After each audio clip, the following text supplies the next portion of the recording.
Hello everyone, and welcome to Blue Tengu's live game development show, where we show everything that goes into making a game from concept to completion. If you've ever wanted to make a game, we hope this will help lower the barrier to entry and maybe give you a nudge to try it yourself. Even if you don't want to make a game, we hope you'll find some value in what we're doing here. All of the information about where you can find us is in the Twitch info down below, or in our YouTube profile for those of you who are catching us later. But just in case, we're at www.bluetengu.com, all one word. Tengu on Twitter, facebook.com, Blue Tengu Studio, youtube.com, Blue Tengu Studio, for those of you watching the live stream, and Twitch TV Blue Tengu for those of you who are watching us on YouTube. If you missed any previous episodes, you can catch them over at YouTube, but you shouldn't have any trouble following along even if you haven't seen them. Let's see. For those of you who haven't seen the show on Twitch or YouTube before, my name's Eric, and I'm a game designer living in Japan who's trying to show you everything that goes into making a game for about 2 hours a week here on a Saturday morning in Japan, which is usually Friday night. For those of you in the Americas, probably the middle of the night, crossing into Saturday for those of you in Europe, and the morning for those of you who are in relatively the same time zone here with me. Anyway, what I'm doing is I'm trying to show you everything that goes into making a game, including all of the ums and ahs and awkward debugging moments, and there were tons of those last episode, which is great because failure is the road to learning, and I learned a lot last week. The reason I'm showing everything I'm doing as opposed to making the game first and scripting out a rehearsed tutorial is because I want to lower the barrier people feel about making a game, and I hope inspire you to go out and try it. I think one of the problems with the tutorial is people start skipping things. I don't want to do that. I want to kind of show you everything that goes into make a game, including how long it takes to make a game. I think that's valuable information. Making the game live also helps me too, because having made the promise to do this show 2 hours a week means I have to be in this chair making the game 2 hours a week. In other words, I've left myself with no excuses, and creating a consistent schedule is the way to get things done. I'll do my best to keep on top of some bad habits of mine, like leaning too close to the monitor or addressing my keyboard rather than the camera. But if you have any other suggestions as we go, let me know. By the way, if any of you are out there making something and you don't mind showing it off, send me a link to your stuff. I'd love to see it. I play everything, so love to see it. Right now, I'm working on the game called Project Spaghetti, which is why that's the title on the Twitch feed. It's a top-down, well, it will be a top-down 2D cowboy shooter where the bullets fired bounce around the screen with a pinball mechanic. In the last episode, I managed to get my cowboy to shoot. He doesn't shoot very well, so I want to fix that. Just an advance warning, my coffee time this morning, a little late in coming. Did have a donut, so that might make up for it a little bit, but it's probably going to take a few minutes for my brain to kick in. So anyway, enough talking, let me fire it up and show you where we are so we can get started.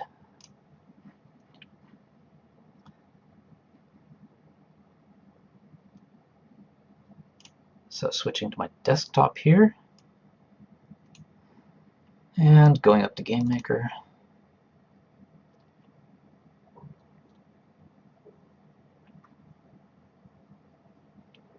Project Spaghetti. Okay, let me expand these out so you can see what's in them. And so I can remember what's in them. And let's see where we left off last week. So, the state of the game here is that I can move my character around. There's no animation. All the graphics are extremely rough because I want to get to the gameplay before I start polishing things up. And I don't want to trick myself into thinking it's a good game just because it's got a little flash. I can also press the control button to shoot. He shoots in all directions. They even bounce off of barrels. They don't bounce off the background or the walls yet. I'll have to fix that. But here's the problem that I have right now. If I move up and to the right and let go, he should shoot up and to the right, but he won't. So that's the thing I have to fix today by keeping track of direction. I thought about it this whole week, and I think I've got a way to do it. It's going to either involve scripting, or if I can pull it off using the Game Maker GUI, I'm used to doing this kind of stuff in scripting, so to be honest, the GameMaker GUI stuff wasn't sure exactly how to do the same stuff as I do in scripting. One other thing I would like to fix, let's put that away and jump to this is the Project Spaghetti Trello.com site. It is public. I've got the link. I think I have the link down in Twitch. If I don't, you can go to bluetengu.com and find it there under the Project Spaghetti tab. But all this I keep public so that you can see what's going on with my tasks. One of the tasks I did add over the last week is to double the size of the game screen. As you can see just now, very tiny, which is what I wanted because I want to go with something similar to the old Commodore 64 resolution. So I do have it tiny on purpose so that I can stretch it later. But I think that later is now because, frankly, this is, you know, a live stream and everything else, and you're watching this video, you probably want to see what's going on. When it's 320 by 200, it's very, very tiny, and it probably just looks like a bunch of little blobs moving around, so I'll probably double the game screen. This won't be a permanent solution because later on I'm going to want to be able to change the resolution a little more on the fly than just manually, but I think I have to do this now just to let you guys kind of keep up with what I'm doing. Kind of the same reason I have all my tasks here on Trello rather than post-it notes, which is what I would usually do, because I want you to see what I'm doing, obviously. Otherwise, there's no point in doing this live and on camera. So, first thing I want to do is double the size of the game screen. So I'll move that into progress. It should take about half an hour if things go well. It's not just a matter of increasing the size of sprites. I'm going to have to change a lot of things like probably speed and everything else. So, first thing, this is that town that popped up. So I looked around GameMaker a little bit, and I think I can go into Edit Background. Yep, and I should be able to just scale this up. Let's see how that looks. Yeah, that's probably not what I want to do. Resize canvas, maybe I have to do this first. 640 by 480.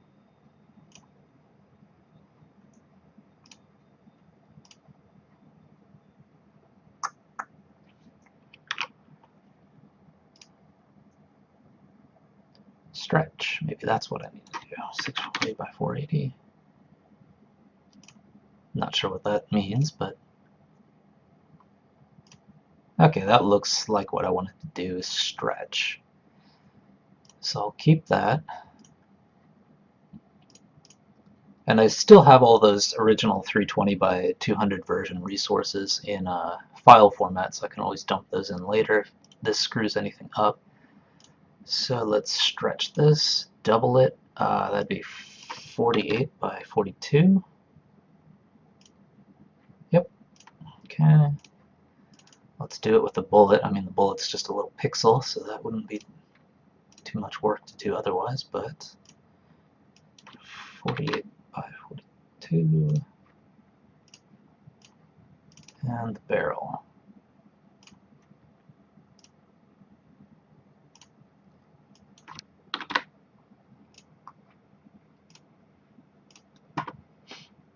Okay, that stretched all the sizes. I wonder if it changed the collision properly.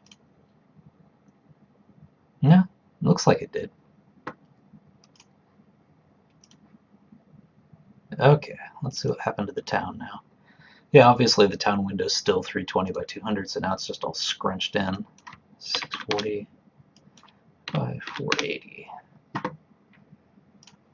I don't know if I have to change these or not, but I will go ahead and do it. The view in the room and the port is like usually when you're scrolling around, like if you have a large background room and you're only showing a bit of it at a time. But I will do this anyway, just in case it does make a difference.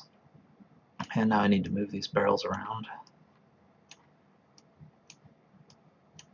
And move my player somewhere into the middle. Now, everything should be bigger, but I will probably have one little problem. Now he moves really, really slow, and the bullets move really, really slow. That's because I hard-coded the speed and that's probably not a great idea, so let's fix that now. So let's see, what do I want to do? Do I want to do global script?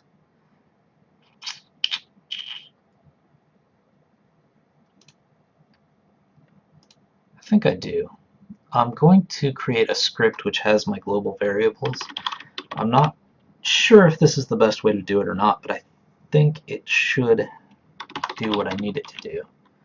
So let's just call this sprite scale to global, the base game speed 2, since I doubled everything.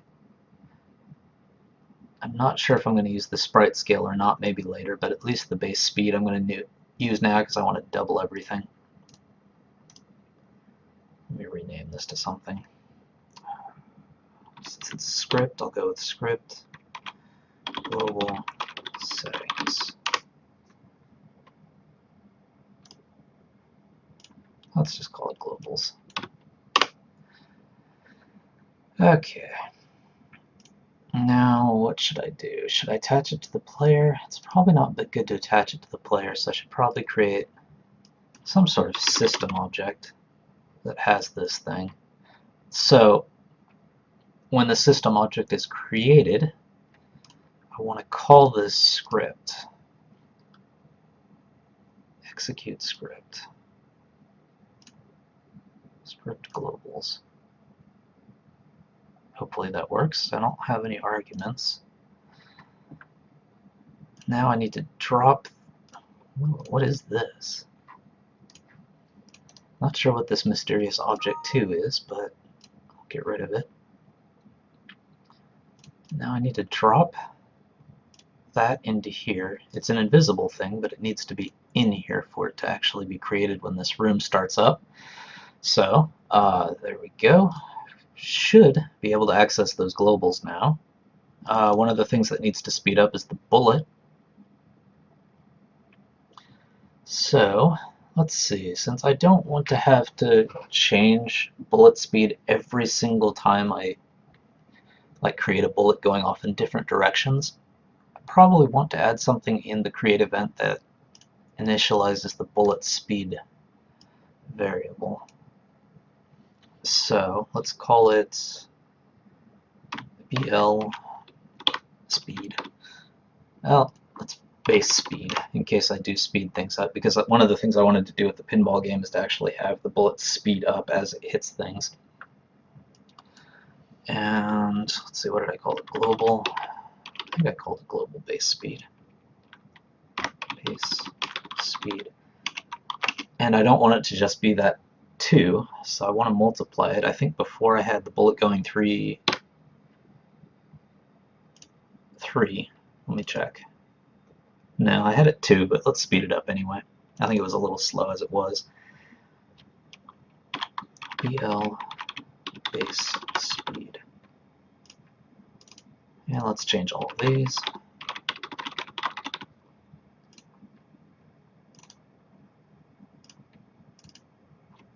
That's 0. 0 times 0 is fine. BL base speed.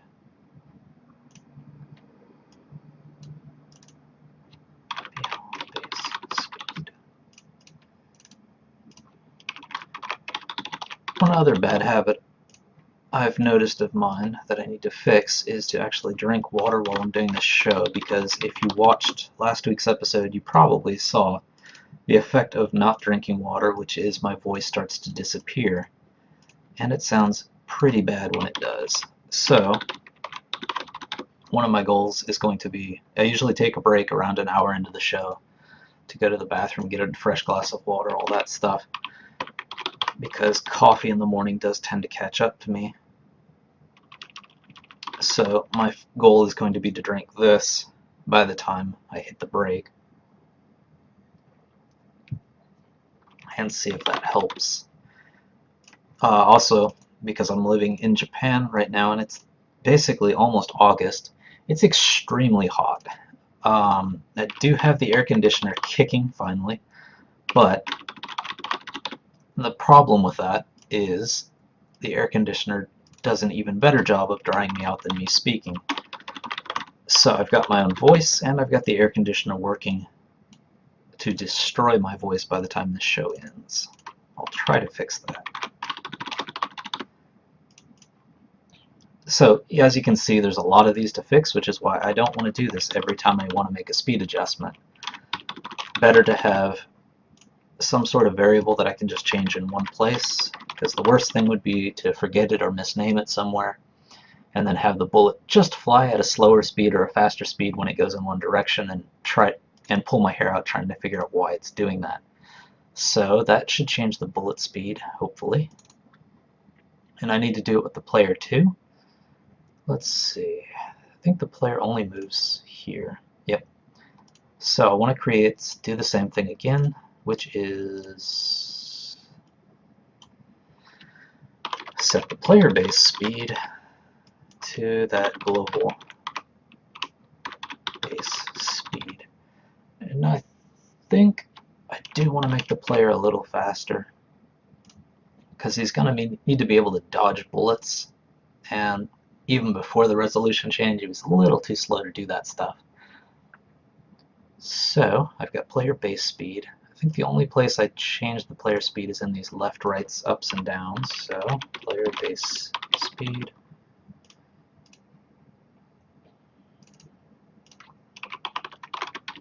I see a lot of stuff I'm going to need to delete if I'm going to get this cowboy shooting right. Keep wanting to type player speed. Base speed. Okay, let's see what happens. I might have mistyped one of those base speeds because I kept wanting to type speed base or speed something, so yeah, okay. Base speed. Object player. Number 10. Yeah, surprise, surprise.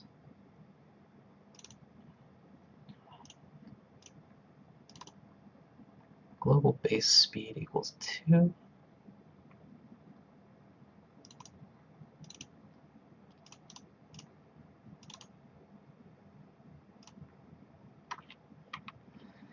Is this the thing it's having trouble with?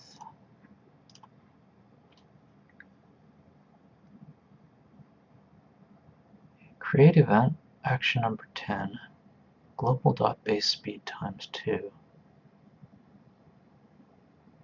So it's not finding that global, which means this system thing is not working properly. Let me just try.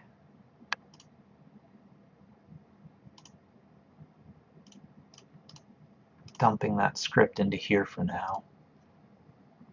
Let's see what happens. See if it can find it then. Okay, so the room is creating that system, and the system on its creation is probably calling that script, but it's not in time for the player. So I guess I'll just have to do it with the player. So he moves a little bit faster now since I doubled his speed, and the bullets should move fast as well. Yep.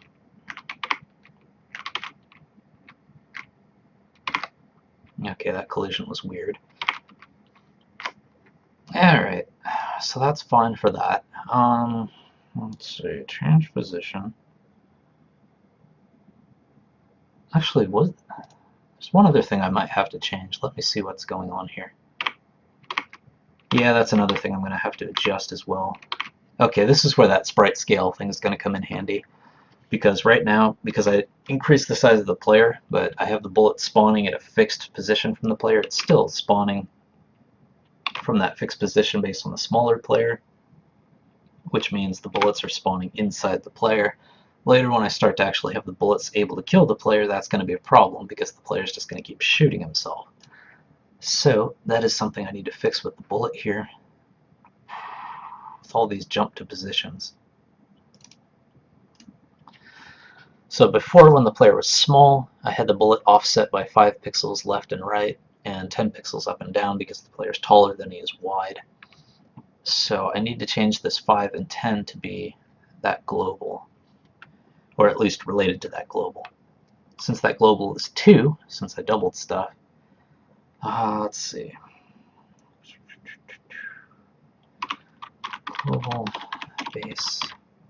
What did I call it? It's one problem with the GUI stuff. It's hard to jump around. Global sprite scale. Okay, let's just copy that. And not player, but bullet.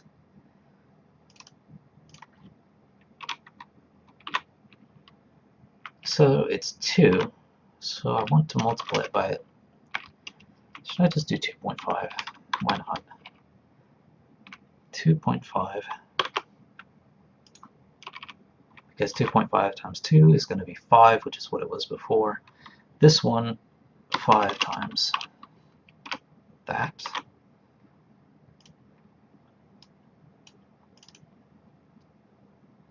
Player X, that's fine.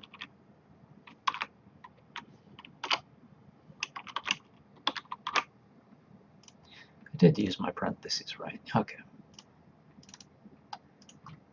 Just to keep consistent.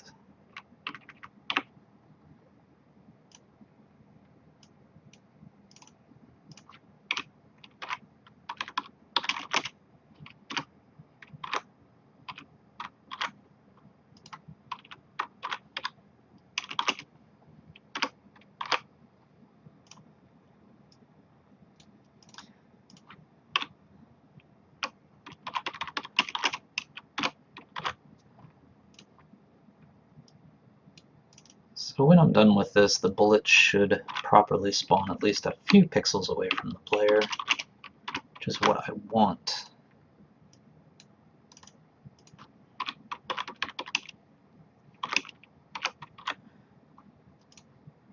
Hopefully I mistyped somewhere so I can drive myself crazy trying to find out where I mistyped, because there's so many things to change here.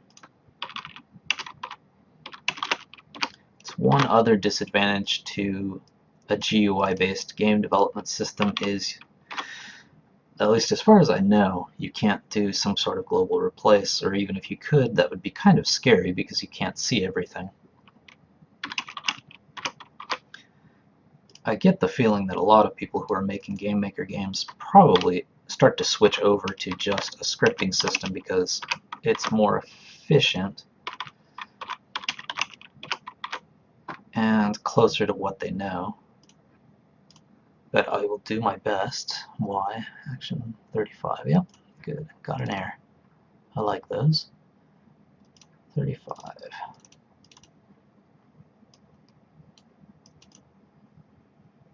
Yep. Because you could avoid mistakes like that if you're using a scripting system, because you're doing global search and replace. Let's see what it looks like now. It's kind of coming out from between his legs, which is not ideal. So the Y is a little short. X is kind of skimming it close, so I'm going to need to increase those. How about, so I don't have to do this in the future, I create another variable here. That is bullet X offset. And I had it at 2.5, I'm just going to change it to 3.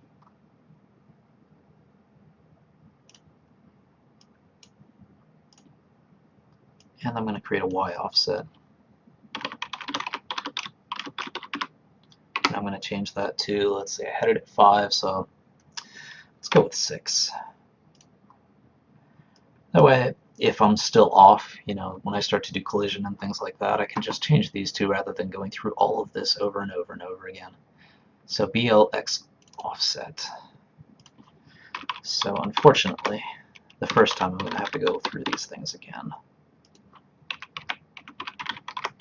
This is one of those things where if I was doing a rehearsed script tutorial, I would not be doing this, obviously. I would look like I was the expert in this field because I would never make a mistake. And when you start to make the game yourself, you would wonder, how does this guy never make mistakes when everything I do seems to result in an error, which is why I'm doing this live. Because by seeing someone else make mistakes, and a lot of them, you don't have to feel bad when you do it, because we all do make mistakes, including those people who are putting tutorials up on YouTube. Obviously they make mistakes, they just make them off air before they do their tutorial.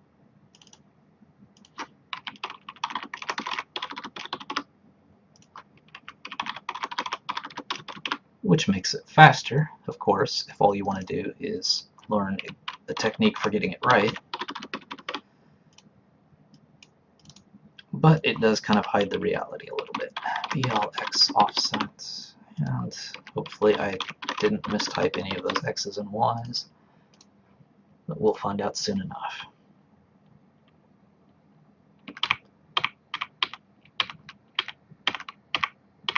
The X is looking pretty good, but the Y is still a little too close to the character. So I'm glad I did that, because I can just go in, change the YF set to something like 7,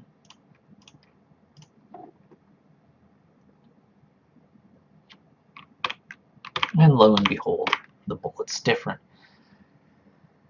Okay, so let's see, change the speed. I changed the size of the screen so now you guys can see it. The barrel collision is off, which means I think I have to go in and fix those collisions. Let's modify them. Yep. So the collisions that I had set up are based on the old one.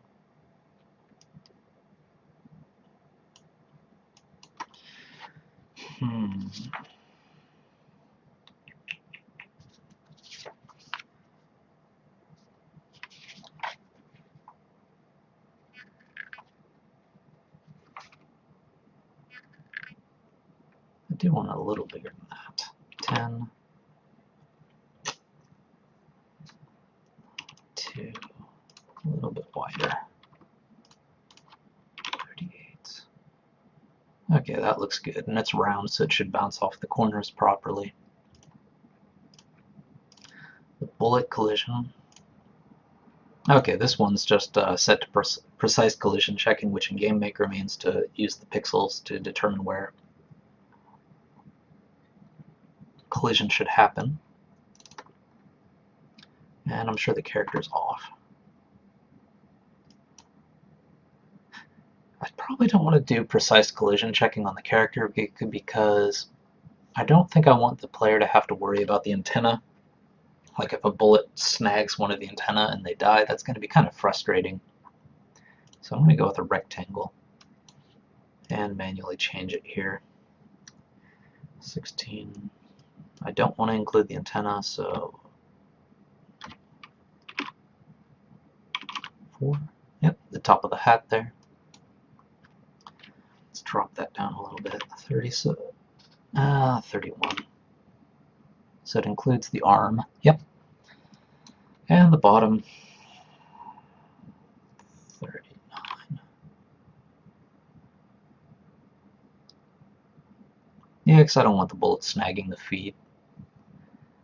Because, you know, one of the things about collision that's really tricky is most of the time when you're first starting, you tend to think, of course you want the collision to be exactly where the character is, because, you know, if they're jumping on ground or if they're doing stuff, you know, that's what you want to happen. But the problem is it feels kind of janky, because in your mind, when you're seeing the character in the game, you're expecting a certain thing to happen. Like if the bullet just barely misses you, you want to give the player the feeling that, you know, whew, I dodged that bullet in this game, literally. But if you have every single last pixel attached to collision, the player is going to be thinking, whew, I barely dodged that one. but the bullet's actually going to hit them and they're going to die, and that's going to be very frustrating. So a lot of, I wouldn't say indie games, but a lot of, I guess games from people who are just starting out kind of have that problem, where they tend to do the collision checking way too severely when you actually want to fudge it a little bit to make the game a more fun experience. So let's see. Okay, the bullets are bouncing properly off the barrels, which is fine. Okay, so I think that's that. Let's fix the shooting problem next. I think that's even my next task. Actually, let me save this so I don't lose all my hard work. So I've doubled the size of the game screen. Everything's working fine speed-wise. It took about half an hour. Yeah, as expected. Let's see. Town level create collision. Let's do that next, actually, before fixing the shooting. Because we already started to fix the collision on the player and the barrel and the bullet and stuff like that. So it's just going to be one more step to fix the town collision. Let's see. What do I want to do? For now, I think I'm just going to create something called border.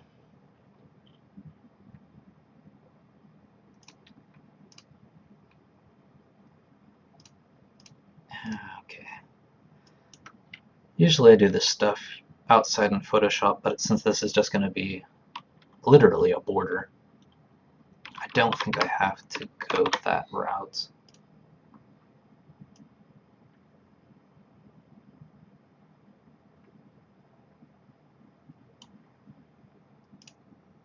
Okay.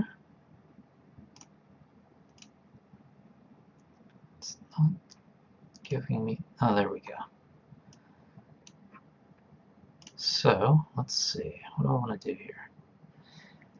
Is it going to know what to do with the collision?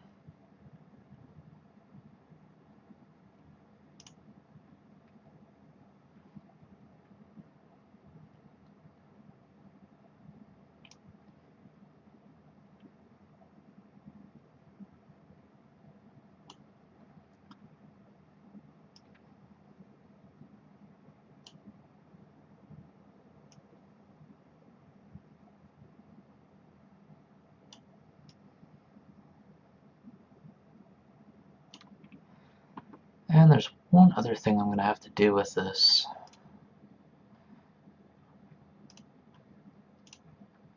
Which is make sure it bounces off these buildings.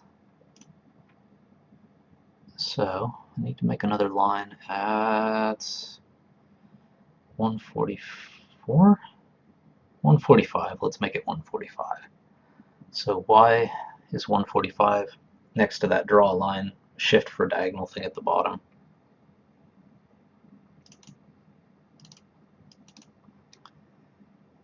So let's edit this. So 145.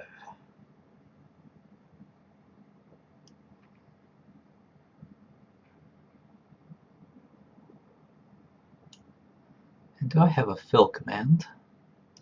Yep.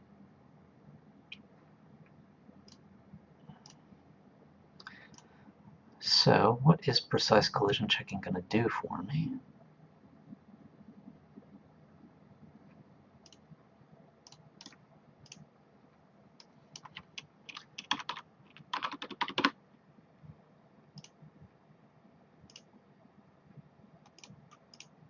I don't want this thing to be visible because I don't want black lines all around the screen, but I do want solid so that things do bounce off of it, and it does have collision, and it's not going to move, so let's see what that does. And I need to add it into here.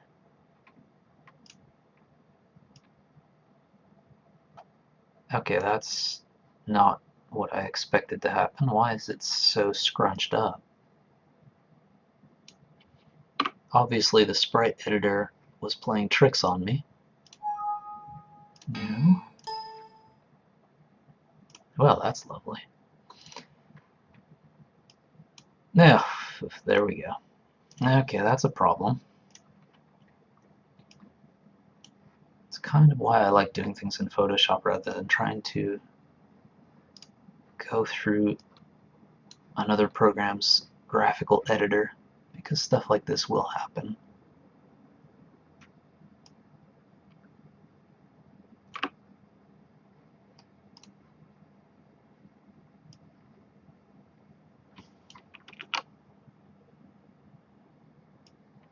Now I'm tasked with the tricky thing of making sure that everything lines up properly.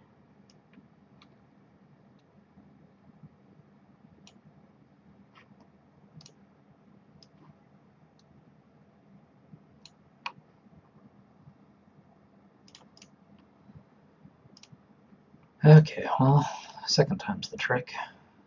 Let's save this, just so I do have it.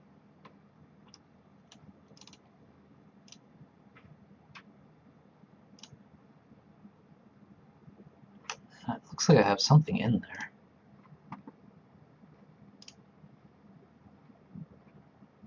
Unless I'm crazy, it looked like I had something in there.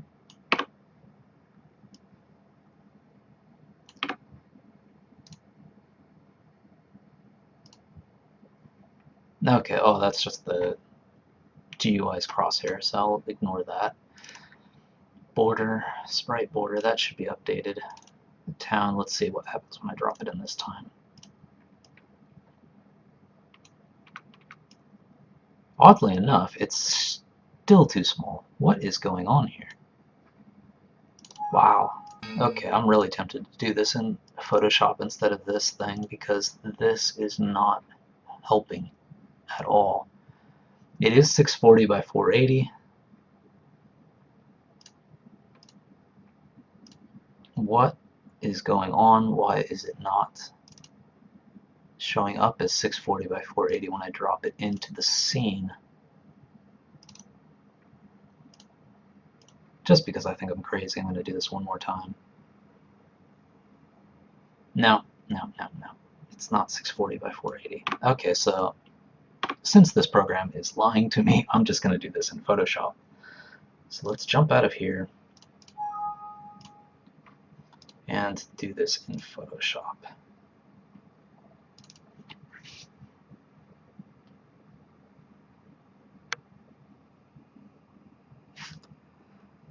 So note to self, don't use GameMaker's sprite editor.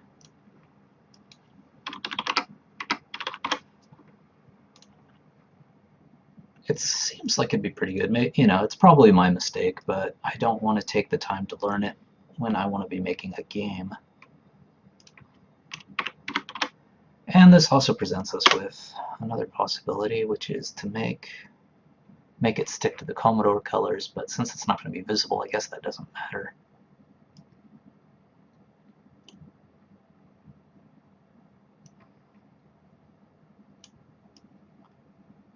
Oops.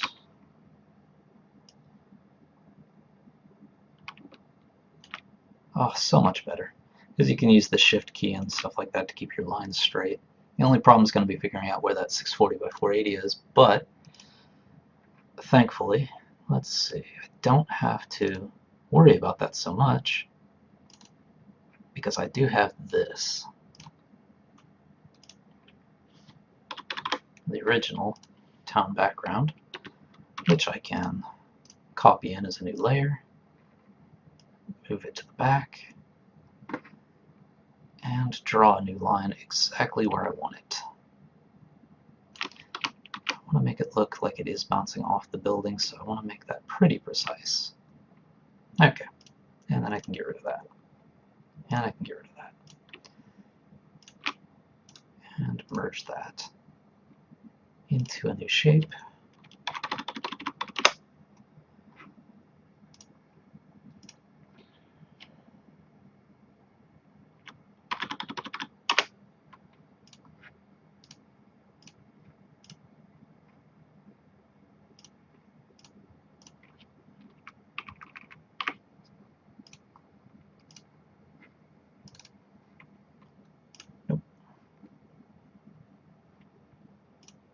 Okay, now let's just import that.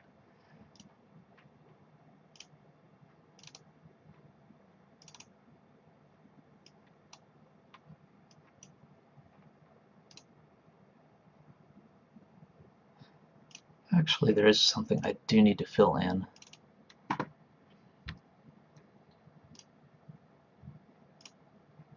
I should fill in this top part. Hopefully nothing goes up there, but just to prevent anything from going wrong. Let's up the tolerance here. Okay, that's not helping.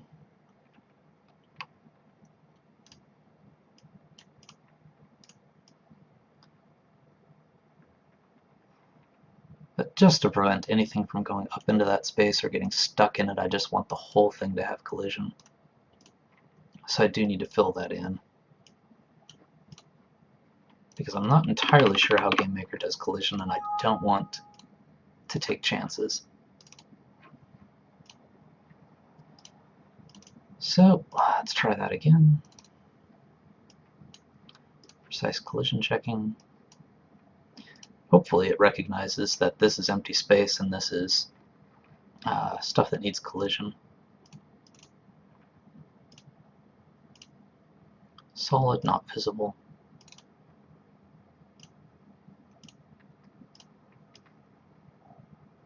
Okay, well, it wasn't a problem with GameMaker sprites, it's just a problem with the way this thing lines up. Wow. That is annoying. Let me turn off the snap and see if that helps.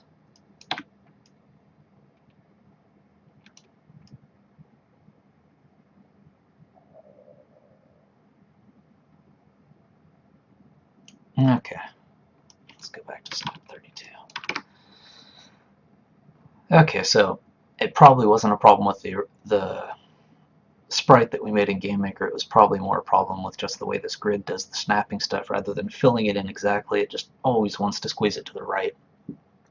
So, my bad on that. Hopefully this does what I need it to do. One other thing I do have to do is to add collision to that. So right now I do have the bullet colliding against the barrel, which is nice. But I need to also have a collision event for when the bullet hits that border. Bounce against solid objects, I need that same thing here. Not precisely solid objects.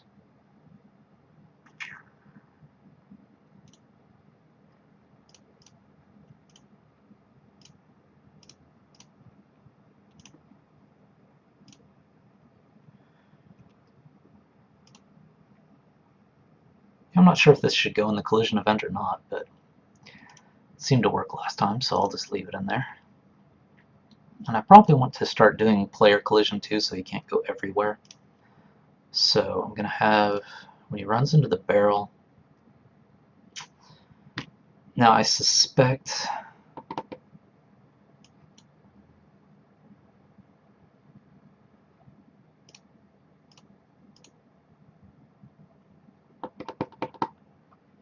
direction 0. Let's see what this does. I don't think it will do what I want it to do, but before I check another solution,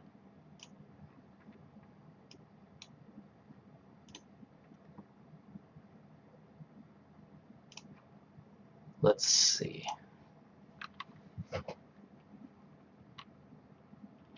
So the bullets are now properly bouncing off the edge of the screen, which is nice. Still bounce off the barrel, which is nice. Now what's going to happen when the player hits that edge?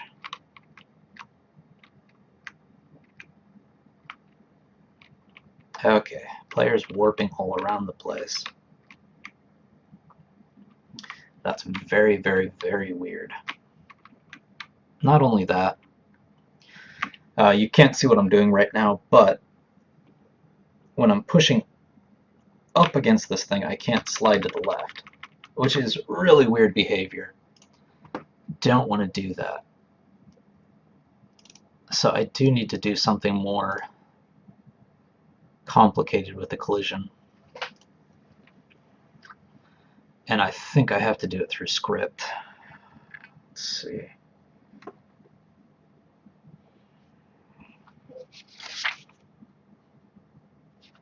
But before I do that, let's fix the shooting first, since this is kind of working. Well, now let's finish off this task. It's better to do it that way.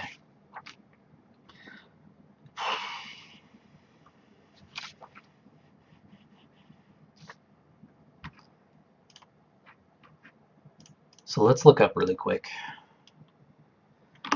Maker collision script.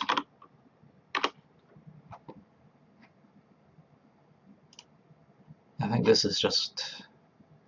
Oh, well, okay, this is scripting stuff, because I did look this up earlier. I thought I found it on a site other than Yo-Yo Games site, but they do have functions.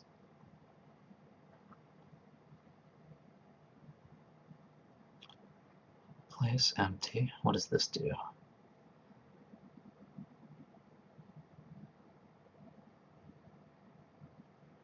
I don't think that's what I want. Place free. Free seems to only work with solid stuff. I think it was place meeting that I need to use.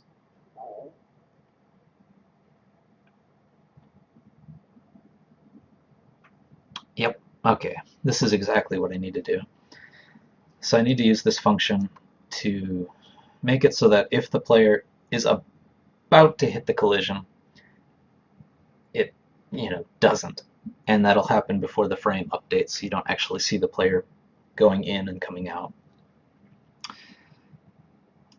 So let's see, I need to use place meeting,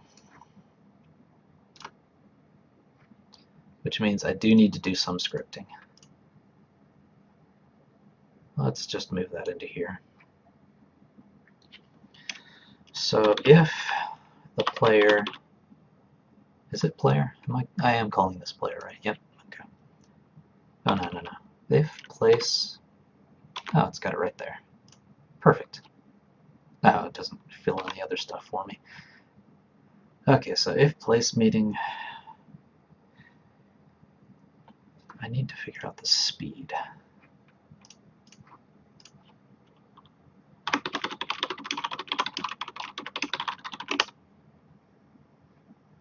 Okay, V speed and probably H speed. Yep. Okay, so V speed and H speed are the current movement speed of the player. So first I want to do the horizontal check, X plus H speed, which means the player's current X position plus however far they're going to move to the right in the next frame, and Y, just Y. And which one is this? I'm doing this on the border, so the object that I want to check is the border. And finish off the parentheses. And what do I want it to do? If the player's jogging along here and hits the border, I want it to go back the same amount that he was trying to go forward. So actually I just want him to not move, so H speed 0. And do the same for the vertical. So in this case I don't want to do anything with the X to check. I want to check V speed. And I want to check the border, and I want to change V speed to 0 if the speed is going to cause him to collide into the border. And I'm going to want to do that for the barrel too, but oops, hit enter and that's what happens. Well, that's good to know. So the only thing I need to change here is that now it's going to check when he bumps into the barrels.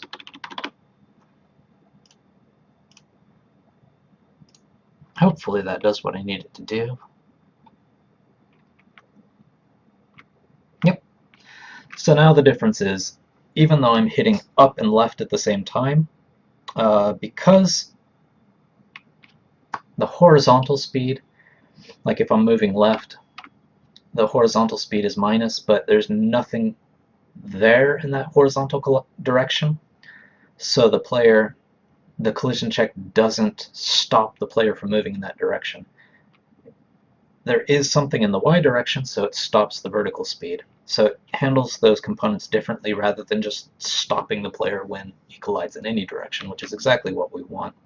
So now if I'm hitting up and right, he just goes right, up and left just goes left. If I'm holding left, he just doesn't do anything, but if I hold left and down, he goes down properly. And the same thing with the barrels. And as you can see, the antennas don't actually collide with the barrels because I lowered that collision a little bit, which is probably what we want because it gives the player a little more flexibility to move around. So I think that's the collision.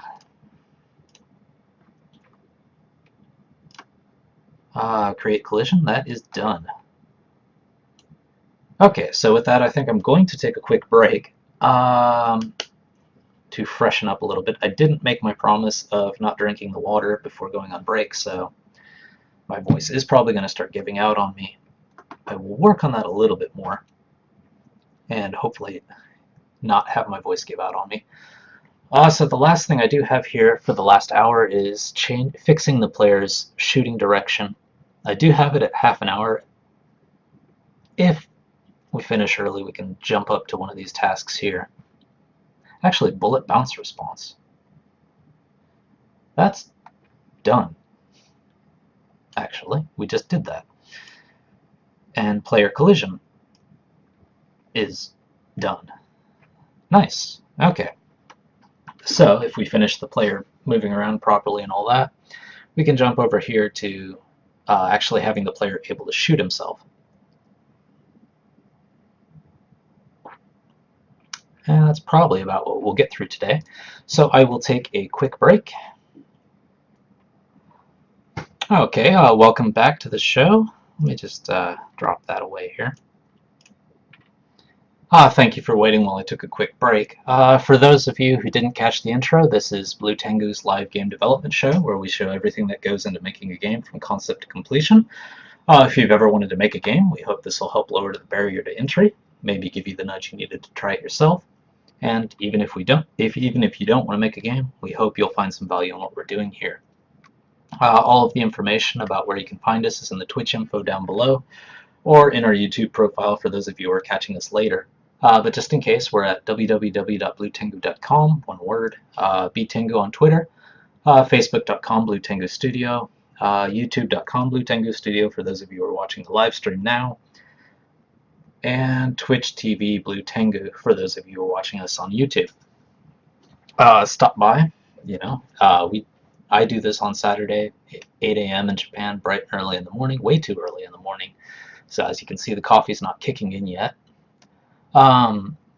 Which translates to, let's see, it's daylight savings time, so it's 4 p.m.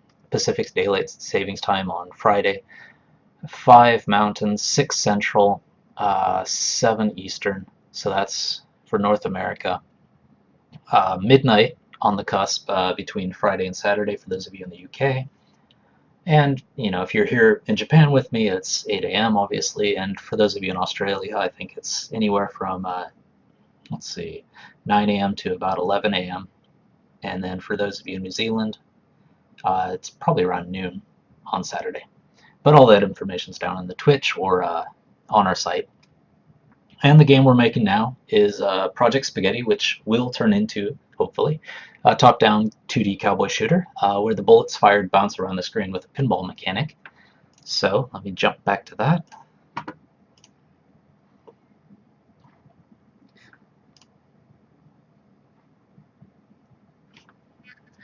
And where we left off last time, we fixed the collision so that the bullets are bouncing around. With the pinball mechanic, it's actually starting to kind of look the way I want it to. One problem we do have is that the player can fire an unlimited number of bullets, which is something we're going to want to fix at some point, because unless you are the god of video games, this is probably impossible to dodge, although we will throw in a dodge mechanic. So we will fix that, but first want to go over to our charlo.com task list, and the first thing we need to do is fix that player shooting mechanic. Right now, as it stands, I showed you this in the beginning of the episode, but as it stands, as long as I'm holding down and to the left, he shoots down and to the left, but as soon as I let go, he just shoots down. Not quite what we want. Unfortunately, to get what we want, it's going to require quite a bit of an overhaul. I did put it at half an hour, hopefully get it done in half an hour, but the first thing is I have way too many variables going on. This should be a very simple thing to do. I think the problem was I was trying to do it all in GameMaker's GUI, which makes it very difficult because, as you can see over here, I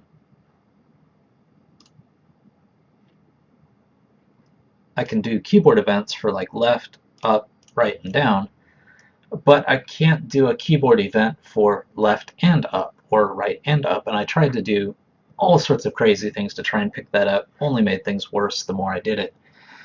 So this is one part where I'm just going to have to do scripting, I think, because frankly trying to do it for this GUI thing and creating a whole bunch of confusing variables and if-then-else statements is just nuts. So I'm going to actually start from scratch, which is kind of scary. I do have it saved. Let me save it again. I do have it saved, so hopefully even if I screw things up, I can fix all that. Since I'm not animating the player yet, I don't need to worry about breaking things if I delete all this stuff. When I did the player left, up, right, down, face vertical, face horizontal, all that stuff, I was trying to create all these variables to keep track of where the player's facing. Don't want to do that anymore. I want to keep this simple, so I'm going to just delete all that. I am going to use player direction. I'm not going to use player face vertical or horizontal. So that should help clean things up. What's all this stuff? Yeah, this was all that confusing stuff I was doing before with nested if statements, like if he's facing left and he's facing up, then do this, then do that. Just did not work. So I'm just going to get rid of all of that. Feels kind of nice to get rid of that stuff and start afresh. I don't want anything, left over messing me up. It's just going to be easier to start fresh. That player key thing that I had, let's see, do I have that up here? No, okay. That player key thing I had was also no good. Detecting whether the player is pushing a key or not. It's just way too much. Control is fine. And all I want left, up, right, down to do now is just to set the speed. So let's get rid of that player key stuff because I don't need it anymore. And then I had all these events down here for like press, left, change the player to left, up, change the player to up, all this stuff. I'm just going to delete all of this. Yes, yes, yes.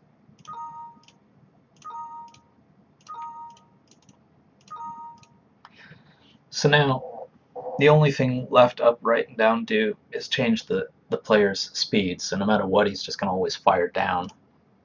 It actually probably wouldn't even work because I'm sure the bullet's still tuned to use all that other stuff. So let's get rid of all this stuff in bullet too.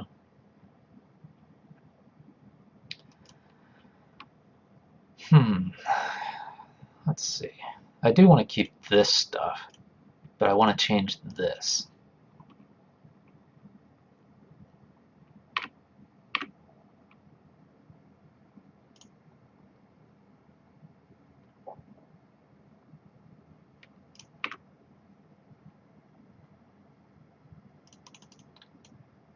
All I want to do is get rid of these nested blocks and keep the meat of this part.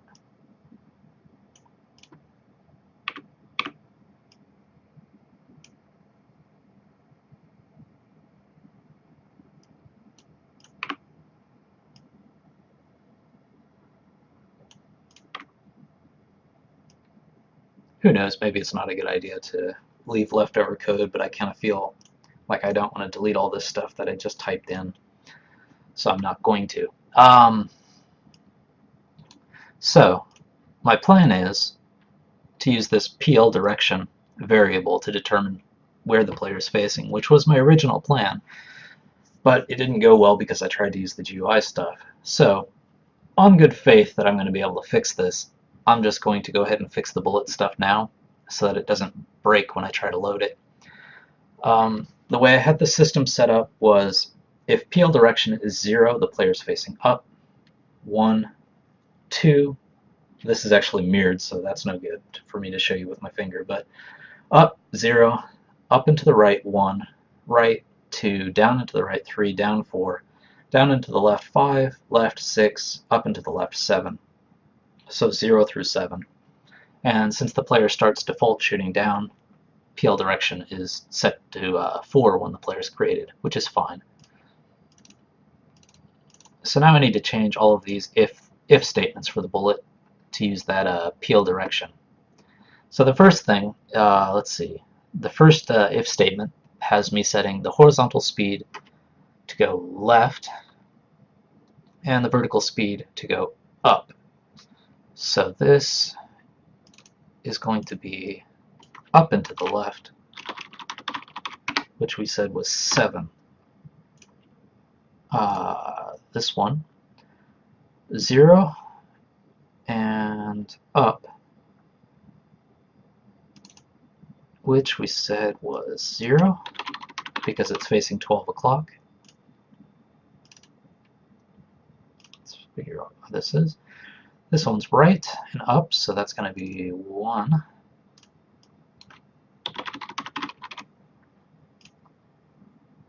This is left.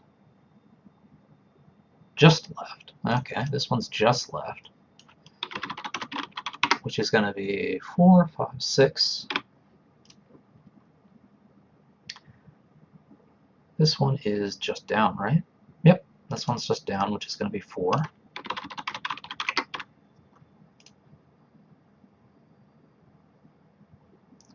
This one is, come on, right, just right, which is going to be 0, 1, 2. This one's going to be down and left. It's going to be 5. This one's going to be just down. Just down. I have 2 of these, apparently. Let me check how many. It might have been one of those things where I was just doing a default. So 1, 2, 3, 4, 5, 6, 7. Yeah, okay, I have one too many of these, so let's get rid of that. So this one's right and down, which is going to be 0, 1, 2, 3. Let's make sure I have all of these. I have 3, 5, 2, so I have 2, 3, 5, 2, 3, 4, 5, 2, 3, 4, 5, 6, 1, 2, 3, 4, 5, 6, 0, 1, 2, 3, 4, 5, 6. I don't have 7 in here. Maybe I did delete one too many. 0, 1, 2, 2, 2, 2, 2. Okay, I don't have up and to the left. I don't? No, oh, there it is. It was just at the top. Okay, I do have up and to the left. So, bullet should be using player direction, that variable, properly. So the next thing will be to actually get the player to set that variable properly. And to do that, I'm going to take a different approach, which is using scripting. Keyboard event, which means if a key is being held down, I'm going to go with just any key. If any key is being held down, do this. And what I want to do is execute a bit of script. Now, let's see if game maker keyboard event script.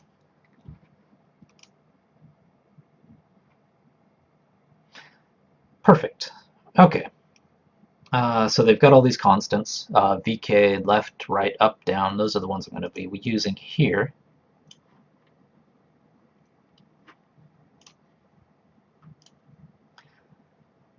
And I won't be using anything else. So what I want to do is I want to check if it's left and up, left and down. And then if those fail, then I want to start checking just left, right, up, and down. And then if all of those fail, then I just want to leave direction alone.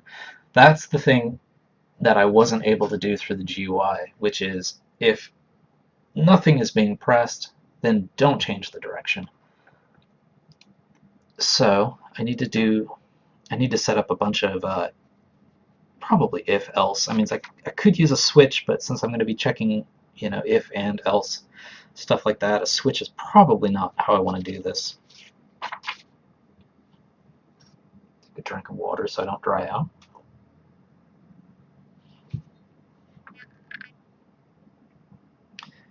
Alright, so what was that again? If keyboard check. Check. BK. Start with the left. And I think and in Game Maker.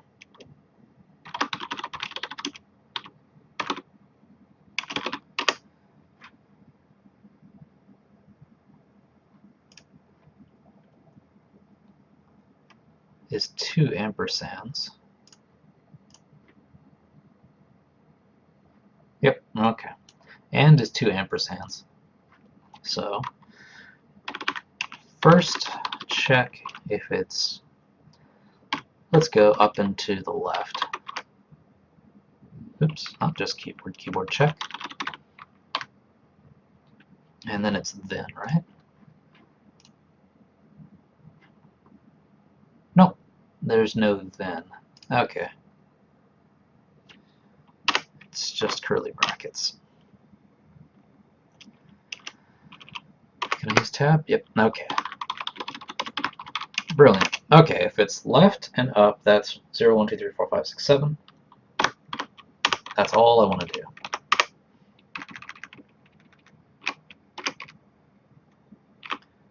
Oops. Keep wanting to use Shift Insert, but it only allows Control V. Now here's the thing. If I just do if checks, then, once I get to that part where it's checking left, then it's going to also hit that and overwrite this stuff, so I need to make these else's. So if it's not this, then check this. And I want to create a bunch of those statements because, logically as well, the player can only face one direction, so I don't want to have multiple checks. Plus it'll save a little bit of processing time. I mean, I don't think it matters much with modern computers, but it would save a little bit of processing time if it hit the first one and didn't have to check all the other ones too. So let's check. If it's left and down, that's 4, 5.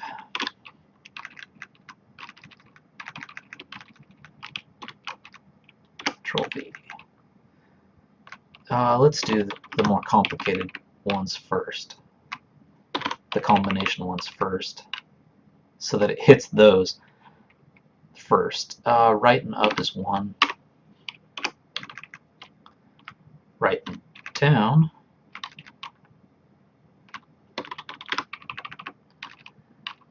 is 3.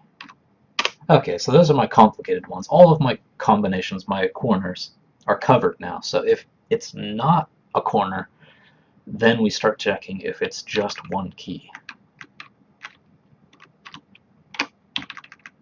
The order of this is actually extremely important. So let's see, 1, 2, 3, 4, 5, 6. These are probably going to be all just even numbers, I think. Right. 1, 2. BK up. If I'm pressing up, that's just that 0. And if I'm pressing down, that's going to be 4. And I'm not going to create just a standard blanket default else, because if none of the direction keys are being held down, there's always the possibility that the player is not moving, but still hitting the fire button, which would launch the script because I have it set for any key. It's going to come in here, so I don't want it to do anything if there's no control keys being pushed. So that's going to set the direction. Theoretically, it should work. That was a lot of changing, so I don't imagine it would, but let's see what happens. The default should be down, that's fine. Right shoots right, left shoots left, up shoots up. Now let's do the other ones. Up and to the right, down and to the right, down and to the left, up and to the left. And he shoots properly even while I'm moving. There we go. So for those of you who did watch last week, we came to a solution now. You can skip last episode and just jump to this one. Too late. Alright. That actually went smoothly, surprisingly. So, 20 minutes instead of half an hour, good time. So move that over to done. Now, I've got bullets flying around the screen, which is nice, but they don't do anything. Obviously, they're going to kill enemies when I start putting enemies in, but I don't want to get to enemies yet. I want to control the player part of it, because one of the interesting things about the game I'm making, or at least what I hope to be interesting, which is why I want to test it, is I want the player to have some responsibility for the bullets that he fires, because when the bullets bounce around and hit things, the score multiplier goes up. When that happens, great, your score goes up. But if there's no consequence for having, a bunch of bullets flying around the screen, the player's going to want to just fire everything off right in the beginning and hope they start hitting enemies as they show up, gaining multipliers as they go. That's not very interesting. We want to create a little bit of a consequence, so we get some of that, in game design lingo, rock, paper, scissors action. Basically, game design is usually all about creating consequences for actions. You want to create trade-offs for everything. If possible, you want to create a trade-off for everything the player can do. If they jump, there's the possibility that they jump too early or jump too late. If they dodge, which in this case is one of the mechanics that'll be in the game, do they dodge too early or too late?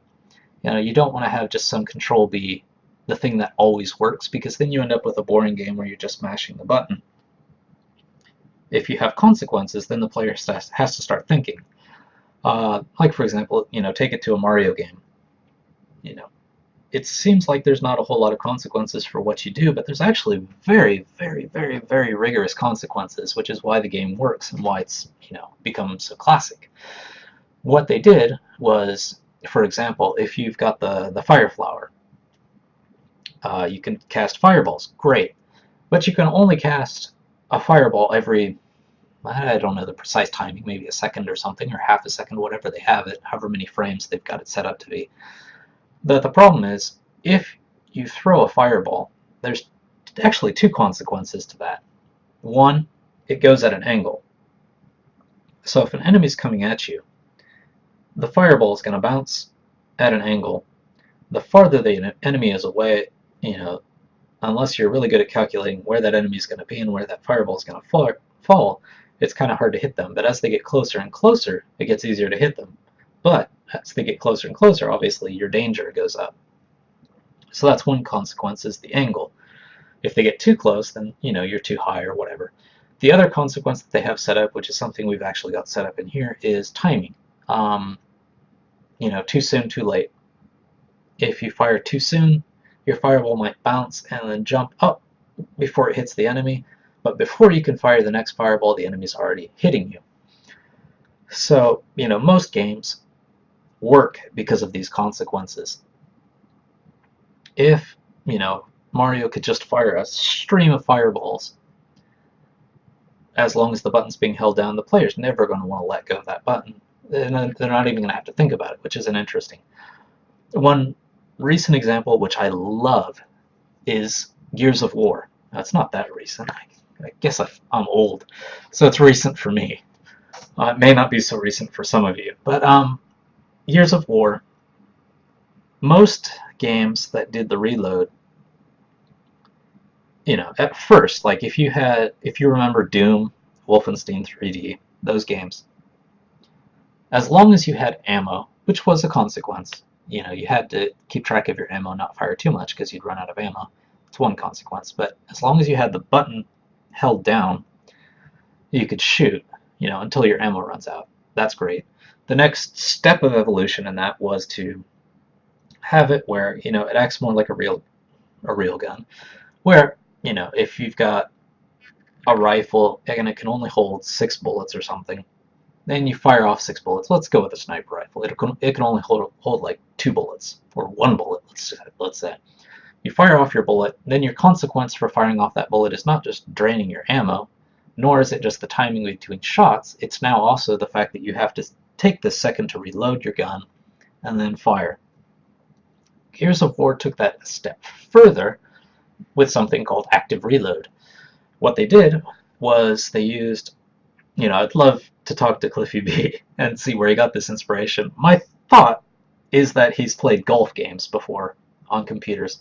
If he hasn't, whoever, designed this system probably had played golf games, because a lot of golf games have this bar when you're doing your swing. This goes all the way back to the, Commodore golf games and things like that, but you have this bar and you have this sweet spot in the middle, and if you hit that sweet spot, the ball goes straight and far the way you want it. If you miss that sweet spot, then it starts slicing or, hooking off into the rough and you're screwed.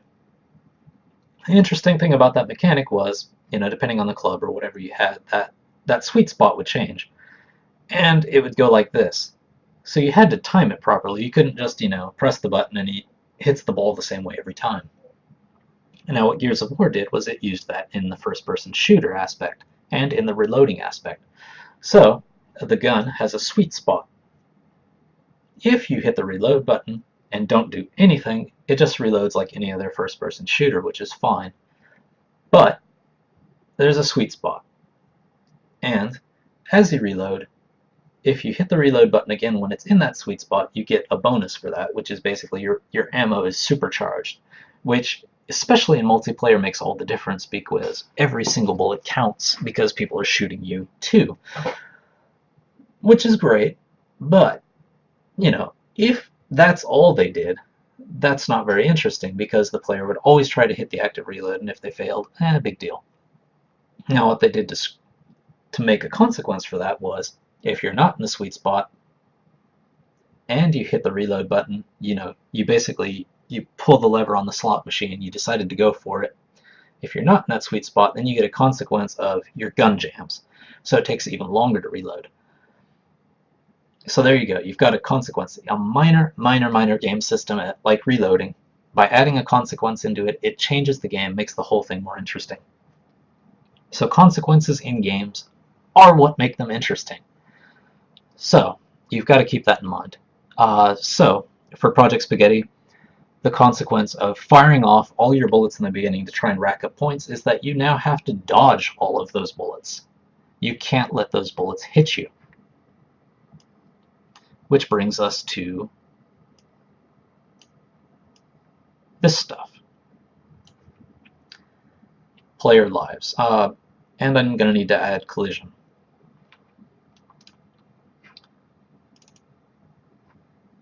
So I've got the player so that they can collide against a barrel and a border and they just stop moving, which is fine. But the bullet's going to be different. To make that bullet different, I have to create something called lives, like in games. And thankfully GameMaker does actually have a built-in life system. Draw life images. Set lives. Okay, so when I create a player, I want to give them, old school 3 lives. Just to start. We can change that later. So now the player has 3 lives. Now, collision bullet. When the player collides with a bullet, I want to take one of those lives away.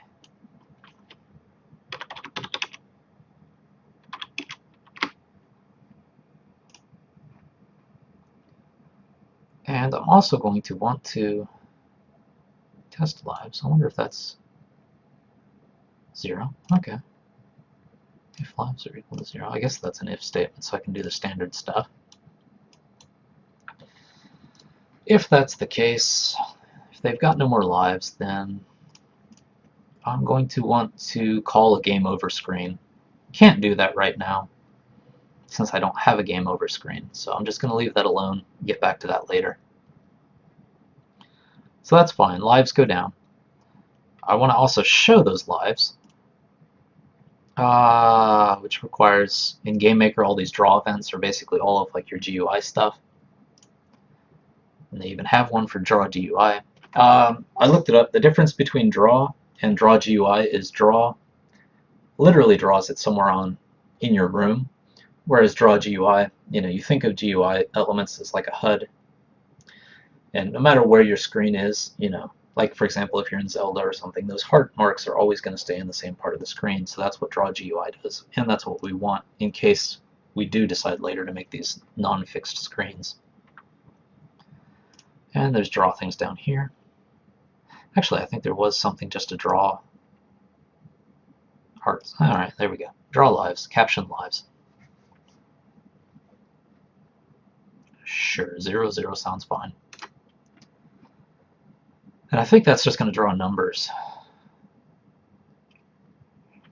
So actually, let's go the whole 9 yards and draw that as an image. And to draw an image, like for Zelda, if you don't have 1, 2, 3 hearts colon 1, 2, 3, you have just heart icons in the upper left, and that's much easier to understand because you don't have to read things and it looks cleaner. So I want to just go ahead and do that now. So I'm going to make something in Photoshop. Let's use the player.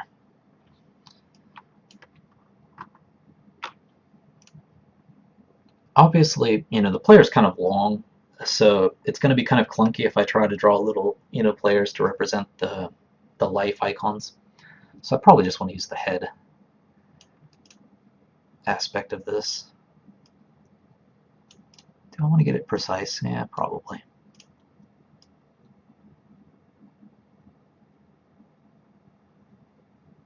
Yeah, that seems good. And this is the original size, so 9 by 8. It's going to be absolutely tiny, but I will resize this and double it. And I did this a while back when I was drawing these graphics, but if you're trying to go for a pixel art look when you're changing your image size in Photoshop, you have to do it through image size and not use the free transform. And you also have to go for resample image. You don't want to use the standard bicubic. You want to use nearest neighbor, because then it won't try to smooth everything out for you. And then I'll double that. And I will get rid of this background, or at least erase it so that it's transparent. Let's just merge those. I don't think I need multiple layers. Life icon.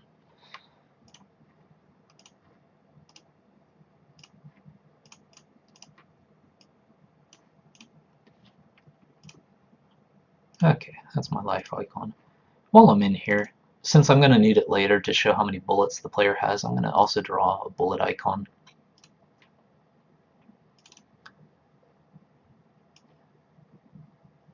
If I even need to do that.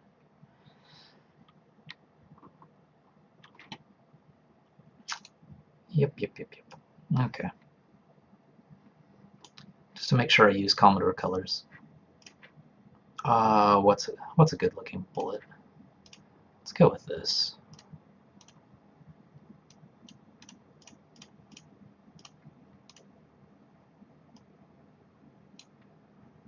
Just to make it look a little more like a bullet.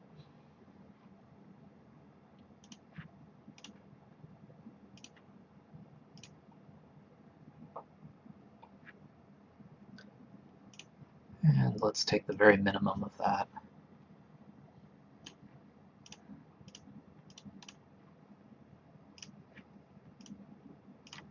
And again, let's double this. Using nearest neighbor, 8. Yeah, if it's not big enough, we can fix it later. Nah, it's probably not going to be big enough. I can tell right now it's not going to be big enough. That's at 100%. Yeah, that's way too small. So let's double it again. Oops. So as you can see, I used bicubic, which is the default, and that made it all blurry, which is not what I want to do. So double, here's neighbor. Okay. Let's call that bullet icon.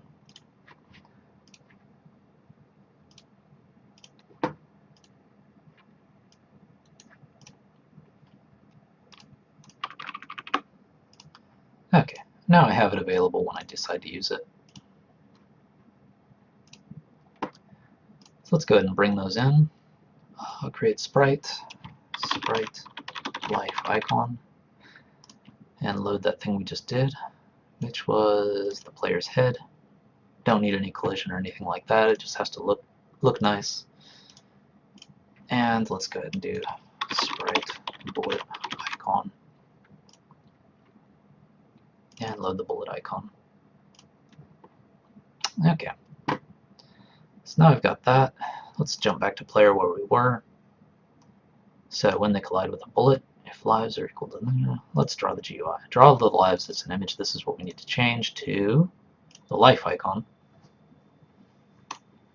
Now hopefully what that'll do is it'll draw the lives across the screen, but if it doesn't, we can do it all manually.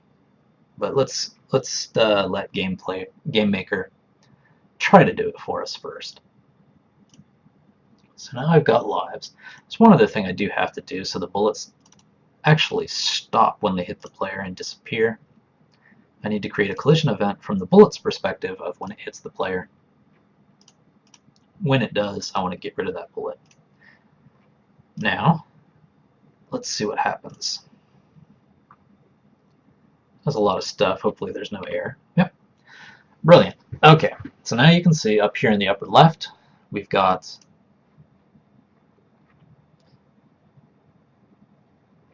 make sure I'm still streaming. Yep. Okay. So we've got the 3 life icons, you know, standard fare. You've got the head icon, so I've got 3 lives. And I'm going to fire a bullet, hopefully.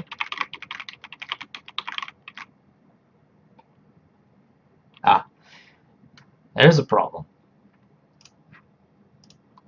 I thought something might have gone wrong with firing bullets, but there's actually a different problem. This is what we were talking about before. When I fire, notice my life goes down. The problem is the bullet is appearing inside the player collision. That's no good. So I need to increase this offset. Let's go with 5. Let's go with something huge like 10 and see what happens here. There we go. So what was happening was the bullet was appearing basically inside the player. And so before the bullet even had a chance to live, the player dies. Let's check all those corners. Yep. Okay. So now you can see I lose a life every time one of these bullets hits me. As it is now, I have no consequence for running out of lives, just the icons start disappearing. So probably behind the scenes it's now like -1, -2, -3.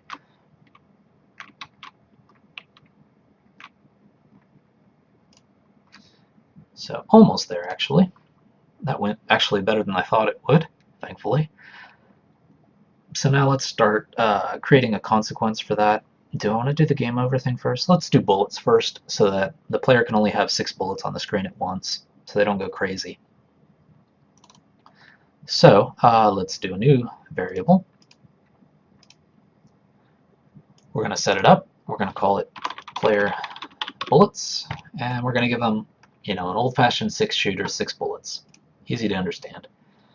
So the player starts with 6 bullets. Every time they successfully fire, I want to take one of those bullets away.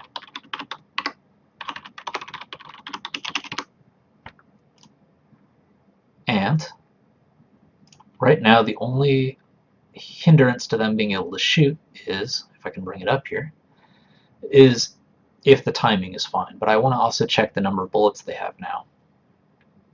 So I need to add another if player bullets is greater than 0, as long as they have bullets, then they can fire. And just to keep track of how many bullets there are, unfortunately there's no, you know, bullets thing here. So I'm going to have to do this one manually. Draw sprites. Okay, I think I want draw sprite. Yep. So I've got the lives up there in 0, 0, 0 in the corner. And they draw, I guess the upper left corner is 0, 0, so they draw down. So I want the bullets to be below that. Would 10 be enough? Let's see, how big is that sprite? Life icon. The sprite is 16 high, so I need to have the bullets down lower than 16.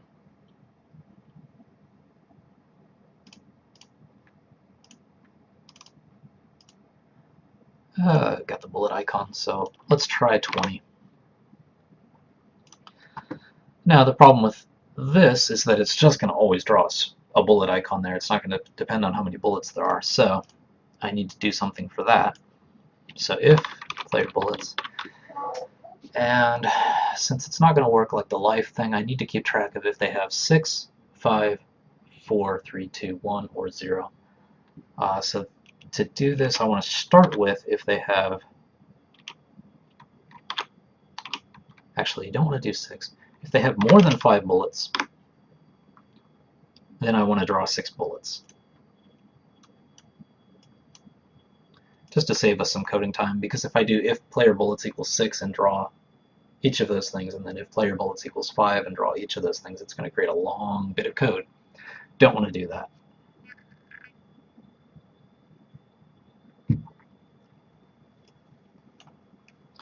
So, let's see. We don't want to use else's here, because we're using this greater than 5, so if it's greater than, let's do another one. For example, if it's greater than 4. If it's greater than 4, then we want to draw that 5th bullet there. But if it's 6 bullets or 5 bullets, we still want to draw it there, which is why we don't want to use else. But we do want to check if it's greater than 5. So this is going to be kind of complicated. How big is this bullet icon? The bullet icon is 16 wide, so let's give it space, maybe 20 pixels apiece to draw those things out. So 0 is fine for the first bullet, 20, 40, 60, 80. No, we'll figure it out. 100. And time to start copying and pasting. One thing I do not like about GameMaker's copying and pasting is that there's no way to paste, at least as far as I can tell, there's no way to paste after. So I keep having to do this, move the last block up there thing. If there is a way to fix that, I would be happy to know it. 80.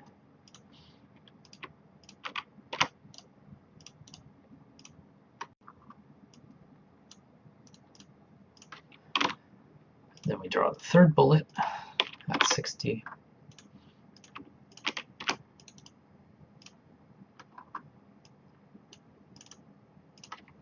Draw the second bullet at 40.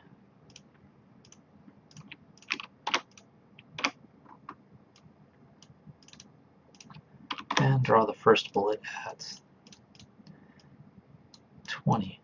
So I do need to drop these down a little bit, so let's subtract 20 from all of these. Just so that it's flush against the left edge of the screen with the same as the lives.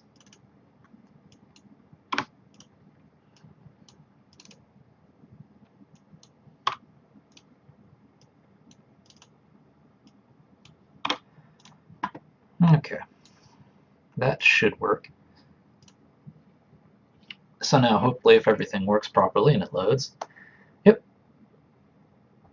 that's not transparent. Why is that not transparent?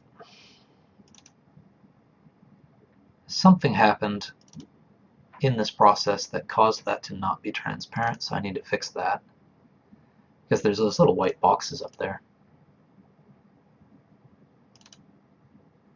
That's why.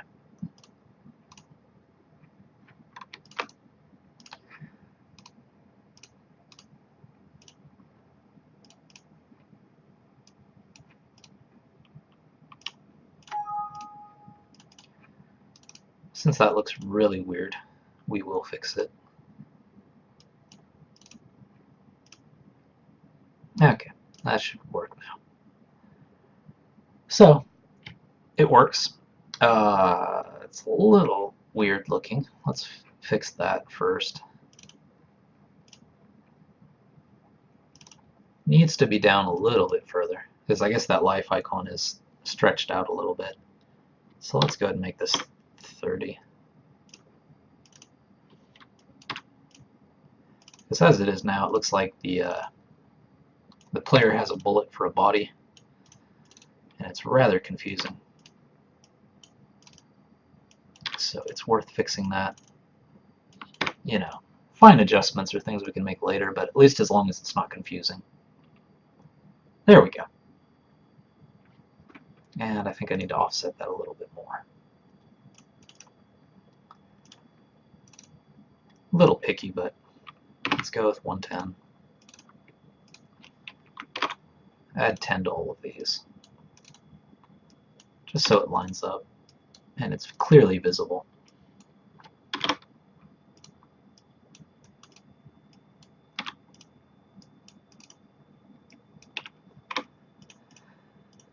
Okay.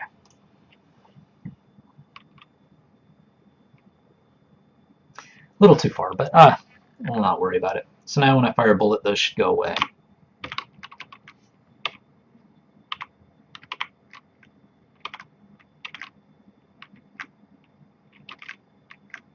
So now I've got 5 bullets on the screen. I accidentally shot myself with one. Boom, boom, out of lives.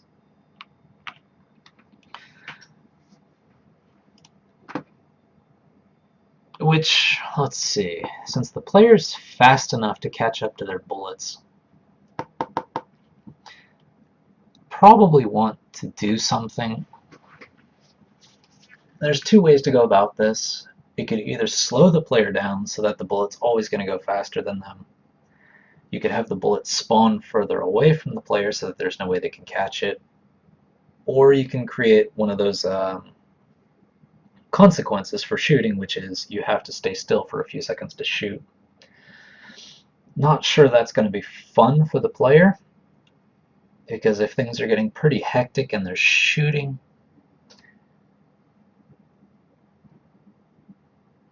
I don't know. Will that actually be interesting or not? My gut tells me it's not going to be interesting if the player has to stop and shoot and wait for the bullet to travel a little bit before they can move again. It would be an interesting consequence, because if a bullet's coming at you, it's not a good time to shoot. That's one of those gameplay things we're just going to have to figure out. I think for now it's going to feel a little weird. So let's have the bullet spawn a little bit further away from the player. Hopefully the player can't catch up to it.